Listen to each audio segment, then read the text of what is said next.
ऐसी जगह बैठो जहां तुम्हें कथा श्रवण में सहायता मिले, विघ्न ना मिले। ऐसे सज्जन के पास, ऐसी देवी के पास बैठो जो कथा श्रवण में सहायक हो। बार बार फोन चलाने वालों के पास मत बैठो, व्हाट्सएप देखने वालों के पास मत बैठो, बातें करने वालों के पास मत बैठो, थोड़ी थोड़ी देर बाद मुंह फाड़ फाड़ करके जमाइयां लेने वाले उनके पास मत बैठो, इधर उधर झांकने वाले जो लोग होते हैं उनके पास मत बैठो। इस ढंग से बैठो कि भगवत भाव में तुम्हारी वृद्धि हो। ऐसे लोगों के पास बैठो कि उनको देख करके तुम्हारे अंदर भी सरसता आवे, भाव आवे। जैसे एक आदमी अगर जम्भाई ले रहा है तुम्हारे पास तो तुम्हें भी आ जाएगी ना, होता है ना ऐसा।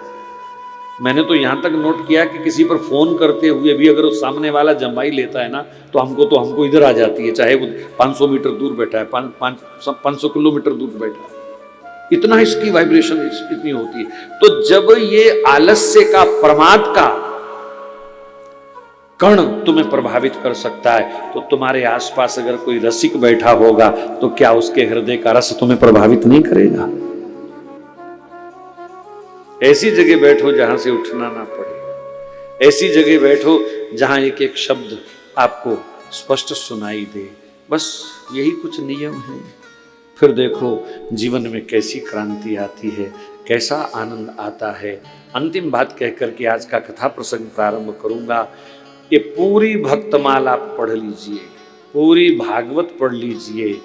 मुझे एक कोई ऐसा महापुरुष बता दीजिए जो भगवान की कथा श्रवण किए बिना भगवान तक पहुंचा हो। किसी भी युग का, सतयुग, त्रेता, द्वापर, कलयुग, किसी भी युग का कोई एक महात्मा, एक महापुरुष हमको ऐसा बता दीजिए जो भगवान की कथा श्रवण किए बिना सीधा भगवान से किसी और साधन से पहुंच गया। नहीं मिलेगा। इसलिए प्रथम भक्ति संतन कर संगा, पहली भक्ति है संतों का संग करें। क्यों करें? सेल्फी लेने के लिए, फोटो खिंचाने के लिए, लोगों को दिखाने के लिए कि ये संत भी हमारे यहां आते हैं और हम भी इनसे संपर्क रखते हैं।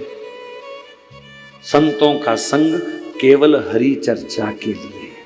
अगर हरि चर्चा नहीं है तो मत जाओ संतों के पास, मत बैठो संतों के पास।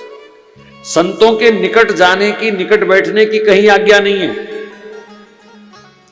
रही बात प्रणाम की, आप 100 कोस दूर बैठ के भी संतों का ध्यान करके प्रणाम अगर करोगे तो उतना ही आशीर्वाद मिलेगा जितना पास बैठ के मिलता है।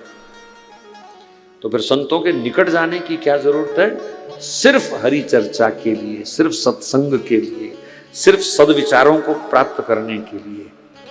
और सुनाओ महाराज, और सुनाओ महाराज। क्या सुनाए? सब्जी मंडी के भाव सुनाए क्या? कि शेयर मार्केट के हालचाल सुनाए? कि राजनीति के समाचार सुनाए? कभी भी ऐसी चर्चा संतों के सामने नहीं। केवल हरि चर्चा, हरि चिंतन, वही बात, वही चर्चा जिससे भगवत भाव की वृद्धि हो, आस्तिक भाव की वृद्धि हो, प्रेम भाव की वृद्धि हो, भगवान से जुड़ने के लिए मन आतुर हो। इस उद्देश्य को लेकर के संतों के पास बैठो।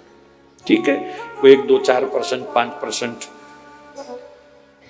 कोई दुनियावी चर्चा होती है तो कोई बुरी बात नहीं। दुनियावी भी उतनी जितनी मर्यादा का है, नहीं तो सिर्फ हरि चर्चा के लिए सत्संग। प्रथम भक्ति संतन कर संगा। और नवदा भक्ति के भागवत जी के प्रकरण में भी श्रवणम ही सबसे पहली भक्ति बताई गई है।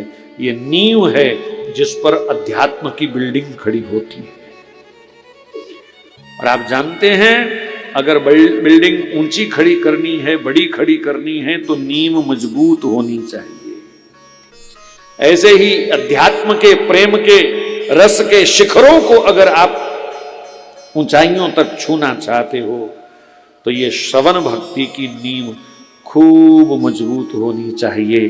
खूब सुनो भगवान के भक्तों की कथा, भगवान की कथा खूब सुनो, खूब सुनो। सुनते सुनते भगवान नाम से प्रेम पैदा कर देगी भगवान की कथा। और जब हृदय में प्रेम का रस बढ़ने लगेगा तो विकार अपने आप हृदय से बाहर जाने लगेंगे। मैं चैलेंज देके कहता हूं, बड़े से बड़ा कोई पहलवान पाप से नहीं लड़ पाएगा। बड़े से बड़ा पहलवान अपने अंदर छुपी हुई बुराई से नहीं लड़ पाएगा। केवल आस्तिक भाव, केवल सत्संग का ही एक ऐसा प्रभाव है जो तुम्हारे भीतर बैठे बड़े से बड़े पाप को निकाल के दूर फेंक सकता है। नहीं तो बहुत बड़ा कोई बॉडी बिल्डर भी चाहे क्यों ना हो, रेसलर भी क्यों ना हो, वो दुनिया से लड़ सकता है, पाप से नहीं लड़ पाएगा। सत्संग के बिना, भगवत कथा के बिना वो पाप से नहीं लड़ पाएगा।